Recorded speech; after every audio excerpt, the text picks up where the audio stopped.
Voice of trading and investing के 16th episode में। ठीक है, तो इससे पहले 15th में मैंने आज के लिए इंट्राडे के कुछ लेवल्स डिस्कस किए हैं जो कि कल आपके काम आ सकते हैं, तो वो आप जाके देख सकते हो। ठीक है, तो अभी ये एक प्रॉपर इन्वेस्टमेंट शेयर की बात करेंगे। ठीक है, आप चार्ट पे स्क्रीन पे देख रहे हो, शेयर का नाम है IRCTC, Indian railway catering services. ठीक है सर, ये आपको पता है ये क्या करती है। चलो, इन्वेस्टमेंट की जब मैं बात करता हूँ तो अगर आप यहाँ पे लेते हो या इससे नीचे जो मैं लेवल्स बताऊंगा सपोर्ट के, ठीक है, तो आपका विजन 3 से 5 साल या उससे ऊपर का होना चाहिए। ठीक है, आपका विजन 3 से 5 साल या उसके ऊपर का होना चाहिए। इन्वेस्टमेंट का मतलब मिनिमम 5 इयर्स। ठीक है, इन्वेस्टमेंट का मतलब मिनिमम 5 इयर्स। ठीक है, ऐसा नहीं कि आप आज लोगे और ये कल से रॉकेट हो जाएगा।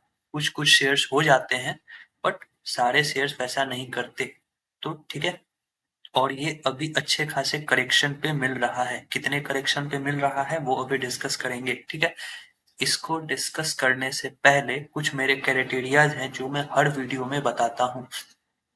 अब क्या मेरे को अच्छा लगता है हर वीडियो में एक ही बात को रिपीट करना? नहीं। पर क्या ये जरूरी है? हाँ, इसलिए जरूरी है क्योंकि अगर कोई नया इन्वेस्टर मेरी वीडियो को देख रहा है तो वो समझे कि किस क्राइटेरिया पे बेस्ट ऑफ अपॉर्चुनिटी मिलेगी इन्वेस्टमेंट की। ठीक है, किस क्राइटेरिया पे बेस्ट इन्वेस्टमेंट अपॉर्चुनिटी मिलती है और मैं कौन सा क्राइटेरिया फॉलो करता हूँ। ठीक है, तो उसको पहले वो इन्वेस्टमेंट क्राइटेरिया देखेंगे, फिर आगे डिस्कस करेंगे। पहले जो इन्वेस्टमेंट क्राइटेरिया है ना उसको डिस्कस करेंगे। ठीक है, उसके बाद फिर शेयर के चार्ट पे जाएंगे और चेकआउट करेंगे कि लेवल्स क्या है। चलो, पहला इन्वेस्टमेंट क्राइटेरिया में जो हम लोगों का पहला पॉइंट है वो है फंडामेंटली स्ट्रॉन्ग स्टॉक। मतलब क्या? जो भी स्टॉक आप पिक कर रहे हो वो फंडामेंटली स्ट्रॉन्ग होना चाहिए। फंडामेंटली स्ट्रॉन्ग का मतलब हुआ कि कंपनी का ROC ROE अच्छा होना चाहिए, कंपनी पे डेट नहीं होना चाहिए, मतलब कंपनी पे कर्ज नहीं होना चाहिए। ठीक है, ये प्रॉपर दो। और फिर कंपनी का फ्यूचर ग्रोथ, ठीक है, उस पे भी डिपेंड करता है कि ये फंडामेंटली कितना स्ट्रांग है और हो सकता है। अगर उसमें कंपनी में ग्रोथ नहीं है तो फिर फंडामेंटली स्ट्रांग होने का भी कोई फायदा नहीं है। अगर उसमें ग्रोथ नहीं है, स्टॉक कंपनी ग्रोथ नहीं करेगी तो हम लोगों को पैसे नहीं बनेंगे। ठीक है, तो फ्यूचर ग्रोथ होना भी बहुत ज्यादा जरूरी है। दूसरा पॉइंट है गुड करेक्शन फ्रॉम टॉप। मतलब क्या? टॉप से 52 वीक हाई, 52 वीक हाई या ऑल टाइम हाई से वो स्टॉक एक अच्छा करेक्शन में होना चाहिए। ठीक है, एक अच्छे करेक्शन में मिलता रहेगा तो हम उसमें इन्वेस्टमेंट के लिए सोचेंगे। तीसरा है मंथली सपोर्ट एंड रेजिस्टेंस। मतलब क्या? अब चूंकि सेकंड पॉइंट में हम लोगों ने डिस्कस किया कि गुड करेक्शन फ्रॉम टॉप, मतलब क्या? ऊपर से अच्छा खासा करेक्शन हुआ होना चाहिए, तो हम रेजिस्टेंस नहीं देखेंगे, हम मंथली सपोर्ट देखेंगे। ठीक है, चौथा है FII DII mutual fund buying. ठीक है, FII और DII की होल्डिंग्स भी चेक करेंगे। पांचवा है for large cap accumulation depends on history of stock chart. मतलब कि अगर हम लार्ज कैप शेयर ले रहे हैं तो मेरा पहला इन्वेस्टमेंट, अगर आपका कॉर्पस 1 लाख का है, मतलब आप फॉर एग्जाम्पल रिलायंस में 1 लाख का इन्वेस्टमेंट करना चाहते हो। ठीक है, किसी के लिए वो अमाउंट 10 लाख हो सकता है, किसी के लिए 30 लाख भी हो सकता है, और किसी के लिए 1 लाख भी हो सकता है, किसी का 50,000 भी हो सकता है। ठीक है, अपने अपनी कैपेसिटी की बात होती है। तो फॉर एग्जाम्पल आप अगर एक एन अमाउंट, मान लो 1 लाख का कॉर्पस है, तो अगर आप एक लार्ज कैप स्टॉक में इन्वेस्टमेंट कर रहे हो तो आप 25% डाउन पे पूरा इन्वेस्टमेंट नहीं कर सकते। ठीक है, तो क्या करेंगे? 25% डाउन पे वहां पे मैं 25,000 से 30,000 का इन्वेस्टमेंट करूंगा और फिर मैं वेट करूंगा कि अगर वो नीचे आता है तो मैं फिर उसको एवरेज कर पाऊँ। ठीक है, नहीं आएगा, वो ऊपर से मुड़ जाता है तो फिर कोई बात नहीं है, मेरे पैसे मेरे हाथ में है, मैं किसी दूसरे स्टॉक में डालूंगा जो कि फंडामेंटली स्ट्रांग होगा। ठीक है, उसके बाद accumulation depends on history of stock chart. मतलब क्या? हम स्टॉक का हिस्ट्री, मतलब पीछे का बैकडेट में जाएंगे और देखेंगे कि प्रीवियसली स्टॉक कितना कितना परसेंट का करेक्शन शो किया है। क्या वो इस बार सेम उसी क्राइटेरिया पे उतना ही करेक्शन शो किया या फिर उससे ज्यादा या उससे कम। ठीक है, छठा, for mid cap it starts with 35 to 40%। मतलब क्या, अगर आप कोई मिड कैप का स्टॉक उठा रहे हो तो उसमें मेरी पहली इन्वेस्टमेंट जैसे 1 लाख में 25,000 रुपए, वैसे 1 लाख में 35 से 40 हजार रुपया मेरे को तब लगाना है जब वो स्टॉक मेरे को 35 to 40% डाउन पे मिलेगा। ठीक है, ताकि जब वो, अब देखो मिड कैप के स्टॉक 50% तक का करेक्शन दिखाते हैं। ठीक है, मिड कैप का स्टॉक 50% का करेक्शन दिखाते हैं। जो स्टॉक अभी मैं डिस्कस करने जा रहा हूँ वो भी मिड कैप का ही है और उसने भी 50% का करेक्शन शो किया था एक टाइम पे, तो उसको डिस्कस करेंगे। तो 50% का करेक्शन शो करते हैं। तो इन्वेस्टमेंट का रूल क्या कहता है, आपके दाम से 15% नीचे जाए तो आप एक बार फिर से उसको एवरेजिंग डाउन कर सकते हो फंडामेंटली स्ट्रॉन्ग स्टॉक में। ये नहीं कि आपने वोडाफोन आइडिया ले लिया या कोई भी लॉस मेकिंग कंपनी ले ली और वो नीचे जा रहा है और आप उसको एवरेज किए जा रहे हो, नहीं। आप 35 to 40% डाउन पे, पहला पॉइंट, फंडामेंटली स्ट्रॉन्ग स्टॉक ले रहे हो। फिर अगर वो आपके दाम से 15% नीचे आता है तो आप एवरेज करते हो, तो आप 35 से 40% नीचे लोगे। और अगर जब वो 50% डाउन हो जाएगा और उस समय भी उसका फंडामेंटल स्ट्रॉन्ग रहेगा तो आप बचा हुआ कॉर्पस 1 लाख में से जो भी आपका 60,000 बचा है वो आप उसमें डाल दोगे। फिर आप 5 साल के लिए वेट करोगे। सातवां है स्मॉल कैप। सेम वही पॉइंट, जो क्राइटेरिया मेरा 35 to 40 मिड कैप के लिए है वही स्मॉल कैप के लिए है। क्यों? क्योंकि स्मॉल कैप के शेयर 70% तक का करेक्शन शो कर देते हैं। अगेन, स्मॉल कैप के शेयर 70% तक का करेक्शन शो कर देते हैं।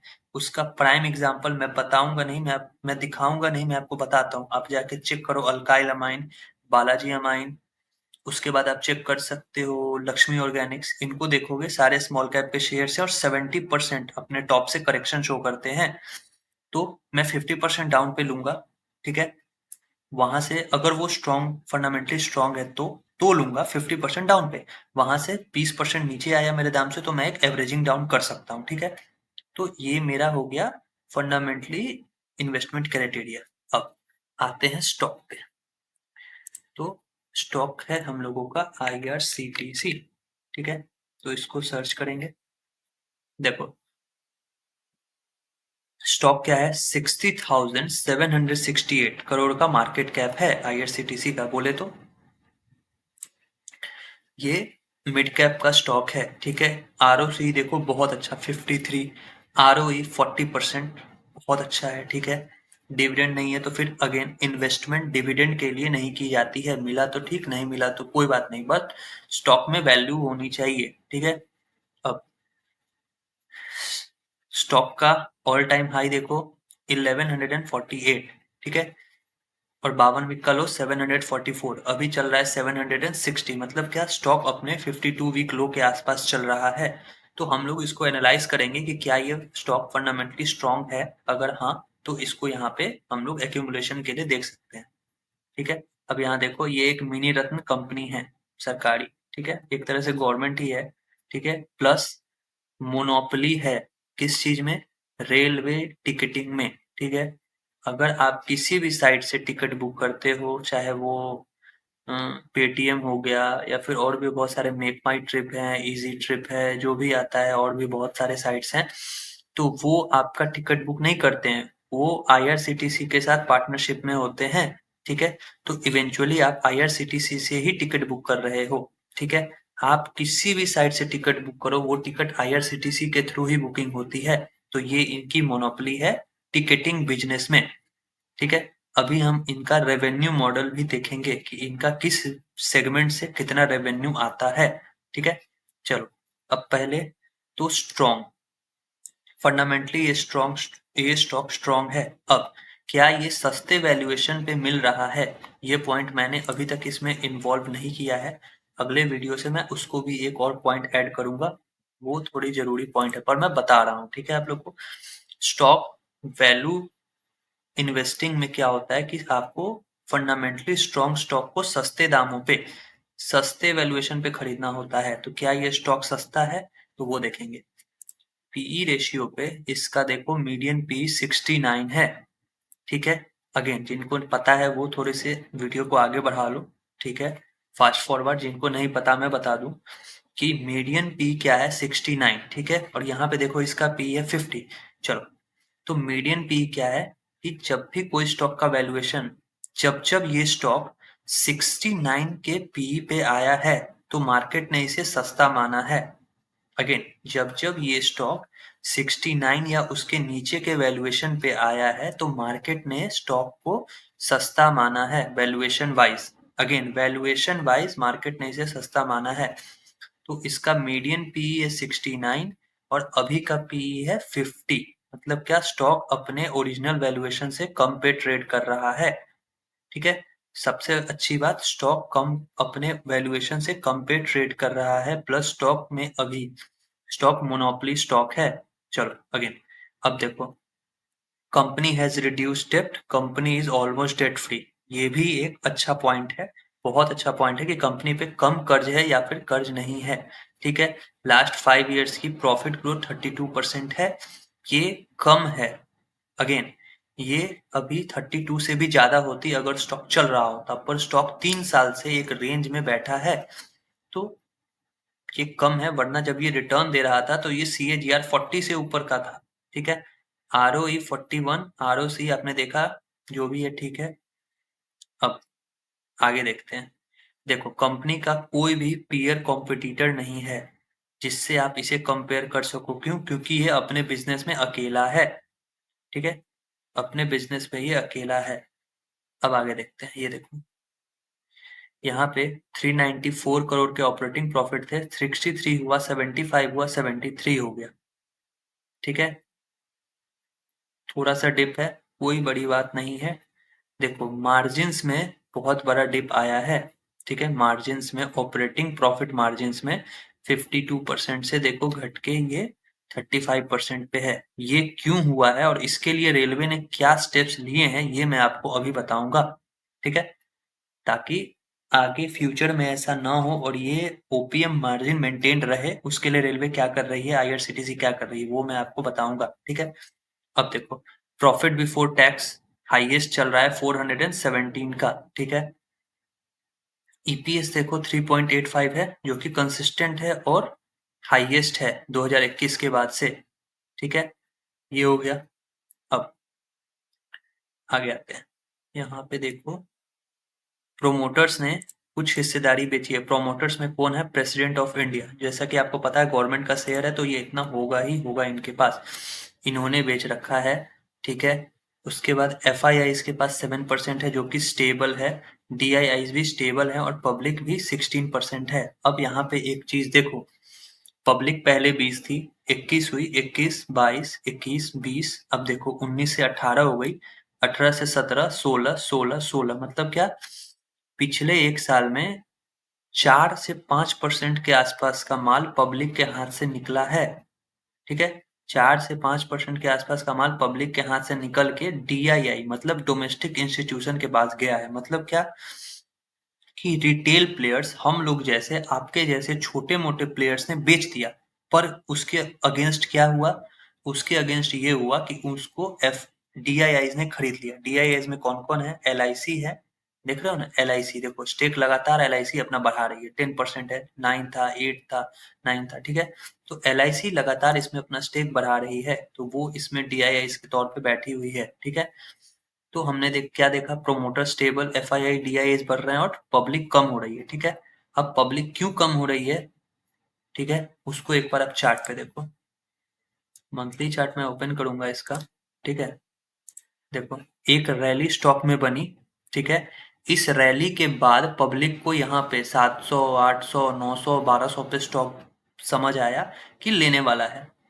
ठीक है, उन्होंने यहाँ पे खरीदा, डेफिनेटली खरीदा होगा, और अब जब उनको लॉस हुआ तो वो बेच रहे हैं, और जब ये अच्छा करेक्शन पे मिला तो DIIs ने इसको खरीद लिया सही वैल्यूएशन पे। बस, तो पब्लिक के साथ हमेशा यही गेम होता है कि वो लोग ऊपर खरीदते हैं टॉप पे, बॉटम पे बेच देते हैं, और बॉटम पे लेने वाले भी DIIs या FIIs में से कोई होंगे, जो कि हैं, आपने देखा स्टेक बिक रहा है। ठीक है, तो ये है। अब आगे की बात। ठीक है, अब अभी फिलहाल IRCTC डाउन क्यों आ रहा है? ठीक है, तो अभी आपको न्यूज़ मिली होगी कि जो पहले इनका टिकटिंग का टाइम पीरियड था, टिकट बुकिंग का, वो 3 से 4 महीने का था, उसको रिड्यूस करके 2 महीने कर दिया गया है। मतलब क्या, अगर आपको 3 महीने बाद कहीं जाना है, 4 महीने बाद, तो पहले आप क्या करते थे? अगर आपको कहीं जाना है तो आपको 4 महीने पहले बुकिंग करानी पड़ती थी। अब 2 महीने पहले करानी है। तो इससे आईआरसीटीसी का क्या लॉस? अब बताता हूँ।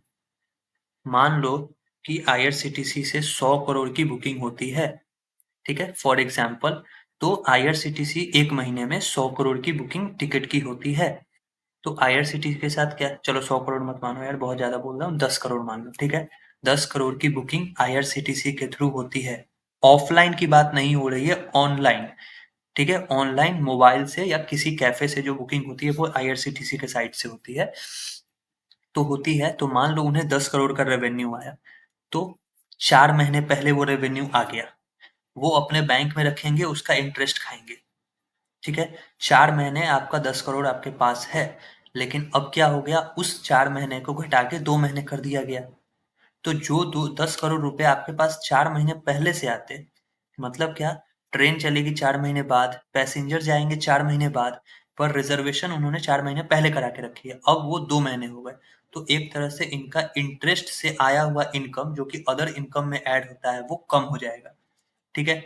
आईआरसीटीसी के बैंक में पैसे रहते, वो उस 10 करोड़ से इंटरेस्ट खाते, पर अब वो 2 महीने हो गए 4 महीने से घट के, तो इवेंचुअली इनका लॉस है, ठीक है? और ये 10 करोड़ एक इमेजिन्ड नंबर है, ये बढ़ के भी बहुत ज्यादा होगा, हो सकता है 60 करोड़, 70 करोड़ या 100 करोड़, जो भी उनका रेवेन्यू होगा उस हिसाब से होगा। तो एक तरह से ये लॉस है। दूसरा, यहाँ पे मैंने आपको दिखाया, एक सेकेंड स्क्रॉल कर रहा हूं मैं। हाँ, ये ओपीएम्स जो डाउन हो गए, ये क्यों, ठीक है? तो उसके लिए आपको इनका बिजनेस मॉडल समझना होगा। अब देखो, ये है आईआरसीटीसी का बिजनेस मॉडल। आपको शायद छोटा दिख रहा हो, तो मैं आपको बताता हूँ। इंटरनेट टिकटिंग से इनका जो रेवेन्यू आता है वो है 32.65%, ठीक है? अगर आईआरसीटीसी को 100 करोड़ का रेवेन्यू आता है, तो उसमें से 32 करोड़ इंटरनेट टिकटिंग से आते हैं। फिर आता है रेल नीर, इनका जो पानी का जो बिजनेस है, जो कि रेलवेज की तरफ से ये खुद बनाते हैं, उससे इनका 8.5% का रेवेन्यू है। फिर आता है केटरिंग, जिसमें खाना पीना नाश्ता वास्ता जो भी है वो है, उसका है 42%, ठीक है? टूरिज्म से है 13.26, मतलब क्या, ये जो ट्रेन निकालते हैं कन्याकुमारी से जम्मू मान लो, या फिर कुछ भी ऐसे तीर्थ स्थान के लिए, उनका जो रेवेन्यू है वो है 13%। और ये देखो, छोटा सा स्टेट तीर्थ है, जो कि जैसे बिहार गवर्नमेंट, मैं बिहार में रहता हूँ, तो बिहार गवर्नमेंट इनको कॉन्ट्रैक्ट देगी कि आप बिहार के किसी भी एक स्टेट से, डिस्ट्रिक्ट से जम्मू के लिए या फिर कन्याकुमारी के लिए एक ट्रेन दो, ठीक है? तो वो, उसके लिए बिहार गवर्नमेंट उनको पैसा देगी, तो वो ये है। फिर हम लोग बुकिंग करेंगे, मतलब जो भी वह है, तो उसका ये स्टेट तीर्थ का ये लॉन्च होता है, वो ये है, ठीक है? तो ये है इनका बिजनेस मॉडल। अब देखो इनके बिजनेस मॉडल पे फर्क कहाँ पड़ता है, देखो।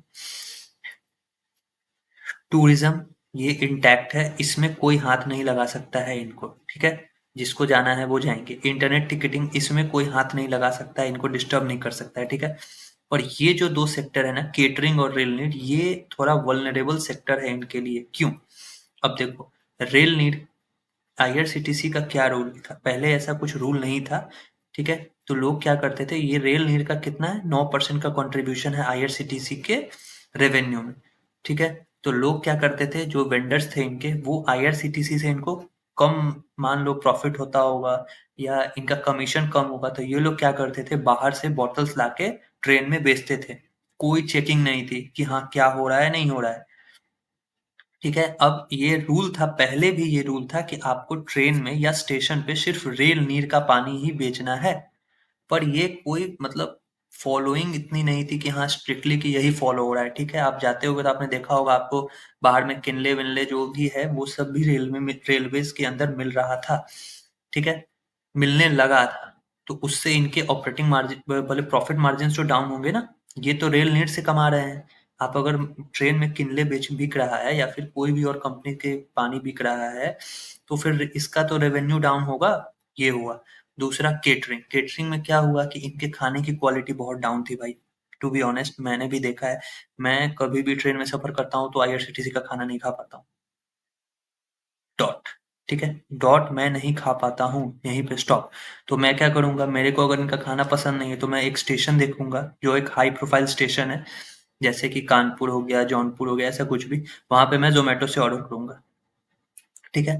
मैं ज़ोमैटो से ऑर्डर करूँगा, वो मेरे पास आ जाएगा। या फिर और भी बहुत ऐसे साइट्स हैं, जो कि ऑन स्टेशन आपको ट्रेन के टाइमिंग के समय, ट्रेन जब आपकी स्टेशन पे पहुँचेगी, तो वो खाना लेके आ जाते हैं बगल के होटल से, ठीक है? तो वहाँ पे इनका केटरिंग बिज़नेस भी डिस्टर्ब होता है। इस वजह से इनका ऑपरेटिंग प्रॉफिट मार्जिन डाउन हो गया है।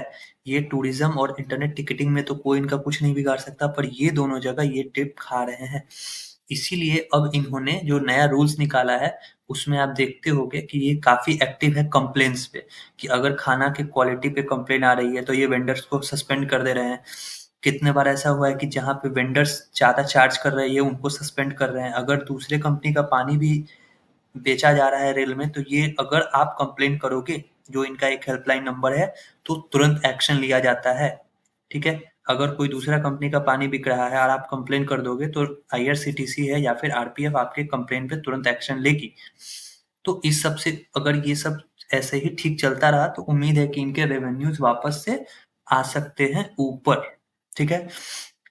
आप उस नंबर पे खाना की क्वालिटी की कंप्लेन कर सकते हो, गलत पानी बिक रहा है उसके कंप्लेन कर सकते हो, प्लस आप क्या बोलते हैं, ज़्यादा प्राइस लिया जा रहा है उसके लिए आप कंप्लेन कर सकते हो। तो इस ये सब मेजर्स लिए जा रहे हैं वापस से मार्जिन को ऊपर लाने के लिए, ठीक है? तो अगर ये सब हो जाता है, तो हाँ, इसका मोनोपोली बना रहेगा और ये फिर ठीक चलेगा। तो ये तो हो गया फंडामेंटली। अब आते हैं चार्ट पे, ठीक है? ये देखो, ये चार्ट है, लॉन्च हुआ था ये 2019 में, और एक तरफा 2 साल में इसने 938% की रैली दे दी। अब लोग परेशान हैं कि ये कोई रिटर्न क्यों नहीं दे रहा है। तो 2 साल में 9% की रैली देने के बाद अगर स्टॉक 50% का करेक्शन दे रहा है, तो फिर क्या प्रॉब्लम है भाई? मेरे को बस ये समझा दो, ठीक है?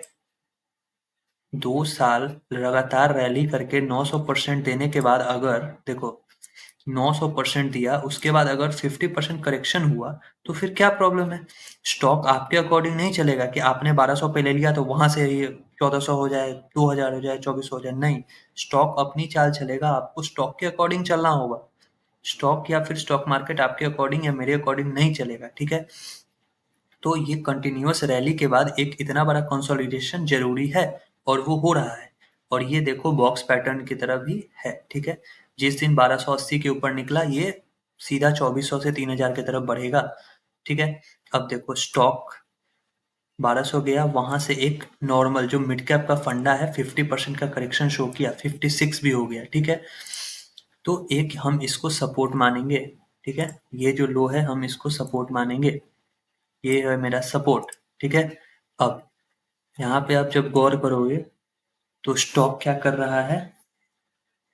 देखो स्टॉक ठीक उसी सपोर्ट पे डबल बॉटम बनाया और ब्रेकआउट आ गया, ठीक है? स्टॉक डबल बॉटम बनाया और ब्रेकआउट आ गया, और ब्रेकआउट के बाद इसने 1138 का हाई लगाया, ठीक है? अब जिन भी लोगों को ये वहां पे नहीं मिला, फिर से री एंट्री का मौका दे रहा है, ठीक है? अगर कंपनी के ऑपरेटिंग प्रॉफिट मार्जिन फलाना ढिमकाना सारे डाउन है, तो स्टॉक करेक्ट भी हो गया है, ठीक है? फिर से सुनना, अगर कंपनी के रिजल्ट्स खराब आते हैं और स्टॉक में करेक्शन हो जाती है, तो फिर वैल्यूएशन नॉर्मल है। इसीलिए मीडियन पी और नॉर्मल पी में आपको डिफरेंस दिख रहा है। क्यों? स्टॉक सस्ता है, वैल्यूएशन करेक्ट हो चुके हैं, ठीक है? रिजल्ट्स के अकॉर्डिंग वैल्यूएशन करेक्ट हो गए हैं, ठीक है? अब यहाँ से अभी जो स्टॉक करेक्शन पे मिल रहा है, वो मिल रहा है 41%। तो हमारा फंडामेंटल क्राइटेरिया क्या बोलता है मिड कैप के लिए, कि 35 टू 40% पे पहला इंस्टॉलमेंट कर सकते हैं।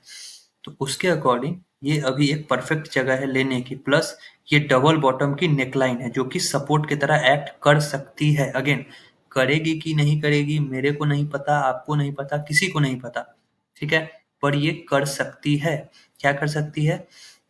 ये देखो, ये यहाँ से यहाँ आई, यहाँ आई, यहाँ आई, और ये ब्रेकआउट, ठीक है? तो ये डबल बॉटम की नेकलाइन है, ठीक है? ये डबल बॉटम की नेकलाइन है जहां अभी स्टॉक है, और प्लस अपने ऑल टाइम हाई से 41% करेक्टेड है, ठीक है? तो ये एक अच्छा मौका है इसको यहाँ पे एक्यूमुलेशन में 5 साल के व्यू के साथ लेने का। अगेन, एक्यूमुलेट करके 5 साल का व्यू रखना है, ठीक है? अब यहाँ पे अगर आप 40% डाउन पे लेते हो, तो यहाँ से ये आपको, अगर मार्केट अगर निफ्टी करेक्शन करती है, जो कि आप निफ्टी का चार्ट देखोगे, तो आपको दिखेगा कि डेली टाइम फ्रेम पे ये इनसाइड पैटर्न में है निफ्टी, ठीक है। अगर ये 23,000 तोड़ती है तो ये 22,800 की तरफ बढ़ेगी, ठीक है। तो मैं मानता हूँ कि आईआरसीटीसी में फर्दर करेक्शन मार्केट की वजह से आ सकता है। तो अगर आप, लेकिन हमें नहीं पता कि ये नीचे आएगा, निफ्टी करेक्शन होगा, हो सकता है निफ्टी करेक्शन करे, ये मंथली सपोर्ट से होल्ड करके मुड़ जाए। तो हमारा काम क्या है, इसको एक इंस्टॉलमेंट यहाँ पे लेना और एक इंस्टॉलमेंट नीचे में एवरेज करना, ठीक है। तो आप ये काम कर सकते हो कि यहाँ पे 745 पे एक इंस्टॉलमेंट 40,000, मतलब अगर आपका कॉर्पस 1 लाख का है तो आप 40,000 यहाँ पे डाल सकते हो, और बचा हुआ अमाउंट आप रखोगे कि अगर ये आपके प्राइस से 23% का सपोर्ट है तो 20% भी नीचे आती है, 15 से 20%, तो आप वहां पे एवरेज करना, एक बार एवरेजिंग डाउन करोगे और फिर रुक जाओगे, ठीक है। फिर इसको 5 साल के लिए होल्ड करोगे और ये फिर चलेगा। क्यों?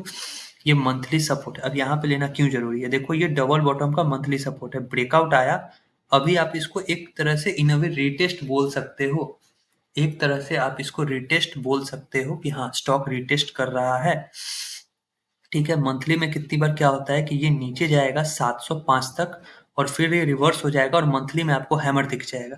तो क्या होगा, वो मंथली सपोर्ट ब्रेकडाउन नहीं हुआ, वो मंथली सपोर्ट पे हैमर बना, ठीक है, और वो मुड़ गया, तो वो मंथली सपोर्ट होल्ड हो गया।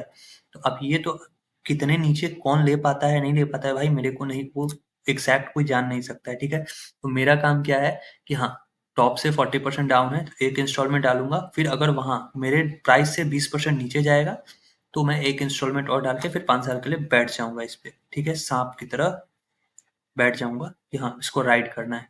तो ये है आईआरसीटीसी का सेटअप, ठीक है। आपने फंडामेंटल्स देखा, बिजनेस देखा, मैंने सब कुछ आपको दिखाया, स्टॉक सस्ता है, फंडामेंटली स्ट्रांग है, आरओसी आरओई बढ़िया है, ठीक है, अच्छा है। तो आप इसको कंसीडर कर सकते हो लेने के लिए। ये तो हो गई अभी की बात। अब इसके पहले भी मैंने अपने वीडियोस में पीछे container corporation, Angel one, Hero MotoCorp, D Mart, इन पे वीडियोस बनाए हैं, जो कि वो सब भी फंडामेंटली स्ट्रांग है, कंपनी है और अभी सस्ते वैल्यूएशंस पे मिल रहे हैं। तो अगर आपको आईआरसीटीसी नहीं समझ में आ रहा है और आपके पास इन्वेस्टमेंट के लिए अमाउंट पैसा पड़े हैं, तो आप एक बार उन वीडियोस को भी देखो, आपको जो भी शेयर पसंद आ जाए आप उसको ले सकते हो, ठीक है। मैं अभी जनरली ऐसे चेक कर रहा हूँ तो मार्केट करेक्शन में कोई भी इन्वेस्टमेंट एडवाइस नहीं दे रहा है, ठीक है। सारे लोग आपको ऊपर खरीदने के लिए बोलेंगे, 1300 पे सबको आईआरसीटीसी अच्छा लगेगा, पर अभी किसी को अच्छा नहीं लग रहा है। तो भाई मैं वो देख चुका हूँ कि हाँ नीचे में लेके कैसे, हम लोग को जो रिटेलर है ना, इनको नीचे में लेके ऊपर में ही पैसे बनेंगे, ठीक है। ऊपर ऊपर खरीद के कुछ नहीं होता, ठीक है। तो मैं समझता हूँ कि ये एक यूट्यूब तो फ्री माध्यम है मेरे लिए कि मैं आपको बता सकूं कि हाँ ये स्टॉक है, आप इसको ले लो, कोई पेड सर्विस तो है नहीं भाई, फ्री में आप वीडियो देख रहे हो, आपको सही लगे तो आप डेफिनेटली इन्वेस्ट करो आईआरसीटीसी में, या फिर पीछे जो मैंने कंपनीज के का एनालिसिस किया है जिसमें hero MotoCorp, D mart, container Corp, angel one है, सारे फंडामेंटली स्ट्रांग है, तो आप उनको भी एक बार चेकआउट करो और जो भी स्टॉक आपको पसंद आए उसमें आप इन्वेस्टमेंट जरूर करो। आने वाले 10 साल में ये स्टॉक डबल ट्रिपल हो जाएंगे, 10 साल का होराइजन बहुत ज्यादा है, पर हाँ हो जाएंगे, ठीक है, उससे पहले भी हो जाएंगे। तो बाय गॉड ग्रेस आपको भी वेल्थ बने, मेरी भी वेल्थ बने और हम सब अमीर हो, चलो, ठीक है। चलो, वीडियो पसंद आ गया हो, एनालिसिस अच्छा लगा हो तो लाइक कर देना और यार चैनल को सब्सक्राइब जरूर करना। चलो, थैंक यू, मिलते हैं अगले वीडियो में।